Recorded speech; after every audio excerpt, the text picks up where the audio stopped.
చూసారు కదా ఈరోజు ప్రోమో. ఈరోజు ఎపిసోడ్లో కెప్టెన్స్ అవ్వబోతున్నారన్నమాట. నిన్న ఎపిసోడ్లో జరిగిన కెప్టెన్సీ కంటెండర్ టాస్క్లో విజయం సాధించిన ఆ ఆరుగురికి ఈరోజైతే కెప్టెన్సీ టాస్క్ జరుగుద్ది. అండ్ ఈ టాస్క్లో ముగ్గురు జోడీలుగా అయితే ఆడబోతున్నారు.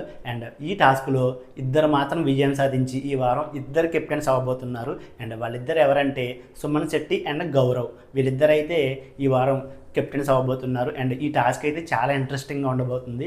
అండ్ యాక్టివేట్ ఏరియాలో ఒక 7 పెట్టులు అయితే అండ్ ముగ్గురు జోడీలకు సంబంధించిన పార్ట్నర్స్ అయితే పడుకుని ఉంటారు. అండ్ బయట నుంచి తాళాన్ని తీసుకుని ఆ జోడీస్ ఎవరనేది కనిపెట్టి ఆ సరైన తాళం యూజ్ చేసి ఆ పెట్టిన అయితే ఓపెన్ చేయాలి. అండ్ ఓపెన్ చేసిన వెంటనే బయటకు వచ్చి బజర్ మోగించాలనుకుంటా. అండ్ ఈ టాస్క్లో అయితే విజయం సాధించింది Gaurav Gupta and Suman Shetty. Fire stone నుంచి గౌరవ్ గుప్తా అండ్ ఓనర్స్గా ఉన్న పాత హౌస్ మేట్స్ నుంచి మన సుమన్ శెట్టి. అండ్ వీళ్ళిద్దరైతే కెప్టెన్స్ అయ్యారు. ఓడిపోయిన మాధురి అండ్ ఆయిషా మాత్రం చాలా ఎక్కి అయితే ఏడవబోతున్నారు. అండ్ ఒక్క టాస్క్ ఓడిపోయినందుకే ఇంతలా ఏడిస్తే ఇప్పటిదాకా ఉన్న హౌస్ మేట్స్ లో చాలా టాస్క్లు అయితే చాలా మంది ఓడిపోయారు. మరి వాళ్ళెంత బాధపడాలి. అండ్ ఆయిషా తనూజ విషయంలో ఒక మాట అందా కదా, పద్దాక ఏడుస్తావని చెప్పి.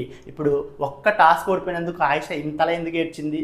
బిగ్ బాస్ అంటే అంతే. మనం ఏదైతే చేయకూడదు అనుకుని వేరే వాళ్ళకి ఏలెట్ చూపిస్తామో అదే విషయం ఖచ్చితంగా బిగ్ బాస్ హౌస్ లో వెంటనే తిరిగి వచ్చేస్తారు అనమాట. ఇప్పుడు ఆయిషా విషయంలో కూడా తనూజని అత్తమాలు ఏడుస్తా, నువ్వు నీకు ఎవరు సపోర్ట్ చేయలేదని చెప్పి అది కరెక్ట్ కాదని చెప్పి నామినేట్ చేసిన ఆయిషయే ఒక్క టాస్క్ ఓడిపోయినందుకు ఈ రోజైతే ఎక్కి ఆడవబోతుంది ఎపిసోడ్లో అయితే. అండ్ ఈ రోజు జరగబోయే ఈ ఎపిసోడ్లో కెప్టెన్ అయిన గౌరవ్ గుప్తా అండ్ సుమన్ శెట్టి మీద అండ్ ఎక్కువగా టాస్క్ ఓడిపోయినందుకు ఏడ్చిన మాధురి అండ్ ఆయిషా మీద మీకేమనిపించిందో వీడియోని లైక్ చేసి మీ అభిప్రాయాన్ని కామెంట్ చేయండి.